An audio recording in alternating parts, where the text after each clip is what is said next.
As a man, you need to have struggle in your life. And I want you guys to actually sit and think, what struggle are you going through daily?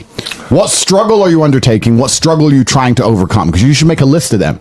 I can know for myself, every single day I wake up and I train physically. Every single day I have to go through X amount of physical pain when my day begins. That is a struggle that must be completed. Then I must try and keep my massive empire online, see my children, take care of everybody. There's struggle involved. My life is difficult.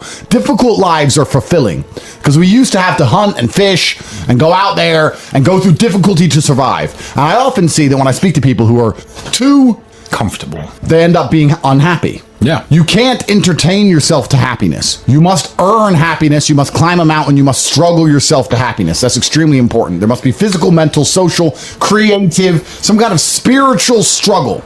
And those things being satisfied is what's going to satisfy you. It's like Bitcoin. Bitcoin's a mathematical equation. You solve the equation, you get a Bitcoin. Life is very much the same. There's struggles, there's difficulties which you have undertaken, which you have adopted to try and complete, and when you finish those things, then you get satisfaction as a reward. That's the Bitcoin. The only other alternative to that, to feel good, is hedonism, which is drugs and alcohol, and that's not going to satisfy you for very long, and it's also going to destroy your life. So it's extremely important. This is actually why people are addicted to video games. Young men are addicted to video games because it mimics virtually what they ought to be doing in the real world. Yeah. Effort in to upgrade their character, to become a better version of themselves so they can do better things than they could previously do and explore new areas of the map. The areas of the map which are Bugatti convention, flying there on a private jet to sit with billionaires. The Grand Casino Monaco is a cool area of the map that you have not unlocked yet, but it's great. Which requires you to upgrade your character as a person. You understand this in video games, and you do it in video games because it's very interesting to do. However, you don't want to do it in the real world. But in the real world, it's so much more rewarding. And I actually going to argue that we're living in one of the final periods where that's true. I'd say in a few generations, who you are and who your physical body is may not matter nearly as much. No, but it does matter today. A lot. Exactly. So that's why you should enjoy it while you can. Yeah. So you need to pick the low-hanging fruit first. And the starting block to all of these things is your body. I believe if you lift, stretch, move, improve your body, try and train MMA, learn how to fight, get stronger, get bigger muscles, it's a fast track to self-discipline, which will carry over into all other endeavors. And I would argue that is nearly impossible.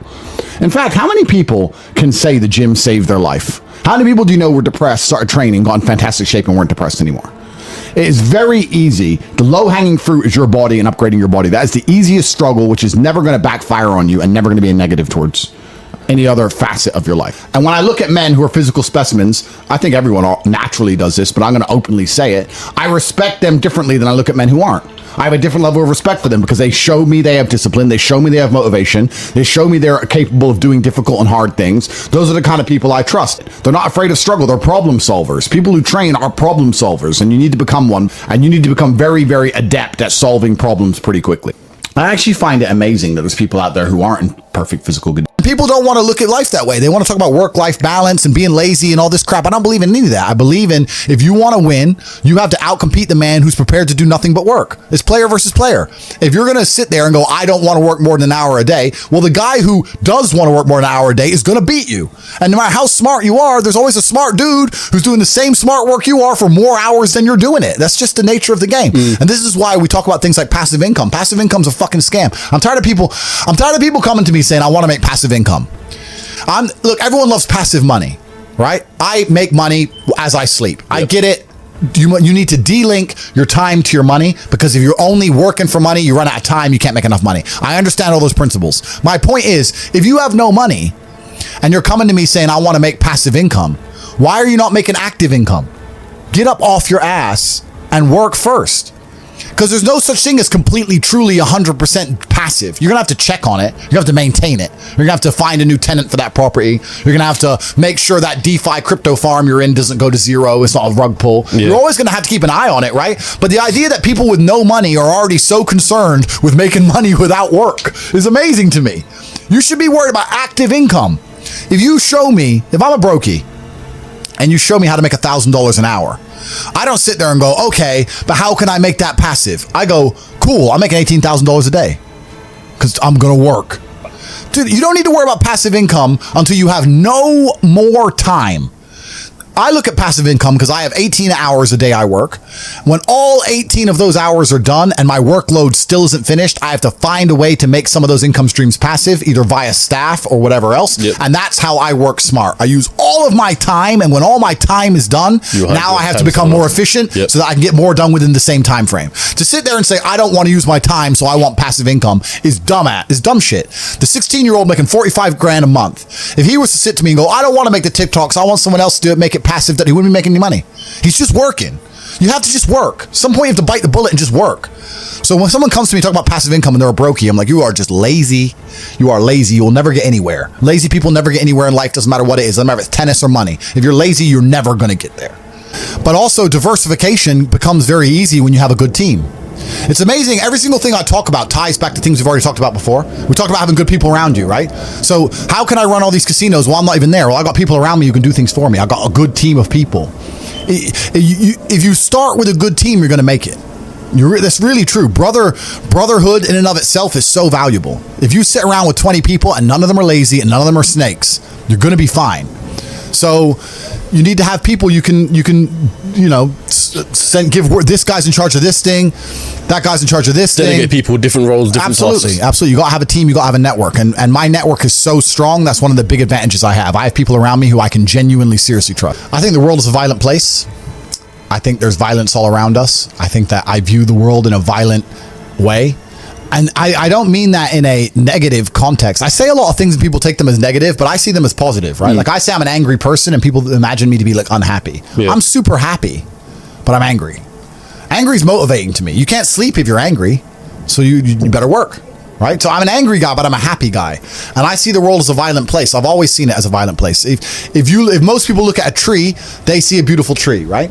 If I look at a big, strong, beautiful tree, I think he must have fucked up every other little sapling around him. He took all the water, took all the nutrients, he destroyed them all. There was once 20 trees, and all 19 are dead, and they got one tree left, the big G, top G tree. Top tree. Tate. That's it. That's violence. Violence got him there, right? He destroyed his enemy. That's how he got to the top. You see a beautiful tree, I see violence. You understand? And that's the true nature of the universe. You have to learn that you have to take things from other people, and by taking it, I'm not saying go rob a bank. I'm not saying that. I'm saying completely the opposite. You can be a philanthropist. I'm taking money from everyone inside of Hate You, but I'm changing their lives. It's a good thing. You can take money in a positive way. Most people don't look at life that way. And when you look at life that way, you need to start identifying. One of the things we teach inside of Hate You is to identify every single time your money is taken from you. So I say this to people. I say, for the next 2 weeks, every time you spend money, even if it's £1, write down how they got it from you. And they're like, what do you mean? I'm like, all right, cool. You're walking down the street. You're going to Starbucks. You buy a coffee. Why did they take your money? Well, I wanted coffee. Yeah, but how? Okay, you wanted coffee, right? Cool. Did you only want a coffee because you saw Starbucks, or did you want a coffee beforehand? Why did you want their coffee and not another coffee? Did you buy a cake as well? Why did you buy a cake? All right, cool. So now you identified how they took your money. Then realize how they could have took more of your money. You bought a cake, but you didn't buy a sandwich. Why? The sandwiches weren't on display, or they looked cold, or they looked rubbish, or the woman who was serving me was old and ugly. Maybe she was a young cutie and talked to me about bologna sandwiches. I would have bought one, right? So you need to start identifying how your money is taken from you. Because once you identify how your money is taken from you, you can start to actually intelligently think about how you can take money from other people. If I had to open a coffee shop, if I sit in a coffee shop, right? If I sit in Starbucks, the whole time I'm in there, not only am I thinking about how they got the money from me and how much I spent, I'm thinking about how I could outcompete them. I'd sit there and go, okay, cool. I'm in Starbucks. I spent £5.68. I got a latte and I got a donut, and I'm sitting here. And that business place, that commercial property right across the street is available for lease. How could I outcompete this coffee shop which just took my money? What's the profit margin on this £5.68? How much did this cost them? The coffee, pennies. Donut, 30p maybe, right? How much is the staff? They pay the staff minimum wage £8 an hour. So I've already paid 30 minutes work from that brokey, the wages. Yeah. She's there for another 30 minutes for free, right? How much is the rent? How much is the business rates? If I had to open up there, how would I attract people to come into my shop as opposed to their shop? They got a big brand name. I'm brand new. Okay, well, the bitch working here is ugly. My one's going to be hot. Boom, that's the beginning.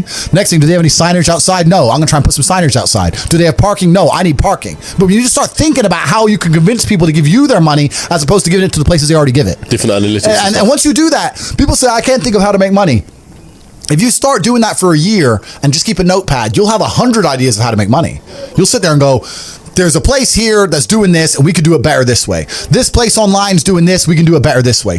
And then to get them all done, what do you need? Network. You need people. This is all about people. Then you need to either go in the war room if you want to join, or have your people around you and say, okay, we can make money with this. Who's going to do it? Who's not lazy? Who's getting up at 4 a.m. tomorrow? Boom, let's get it done. So there's unlimited ways to make money, but most people go through life and their money is taken from them and they don't even identify how they got tricked out of it. They're just happy with it. Yeah, they just have, how did I spend 16 grand in Cirque last night? Oh, because my ass got drunk. How'd they get me drunk? Well, because the guy, when I first bought the first bottle of champagne, was there on the table, pouring, putting it in my hand, got me drunk, then I spent 16 grand on bottles. That's how they got my money. So if I open a club, I need to make sure when people first come in, they get fucking hammered.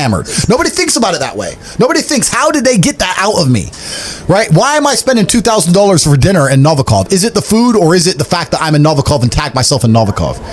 You have to identify how you're getting famoosed, how you're getting finessed. That's how you do it. But most people just walk through life getting finessed left, right, and center, giving all their money up. Oh, how did that happen? You got to learn to finesse other people. Yeah, but it's not finessing in a negative way. It's in a good way. It's a good way. You have to take money from other people. That's the only way you're going to make money. Yeah. You have to take it. There's a pimp, and he said a really intelligent line. He said, "Business is just other people's money."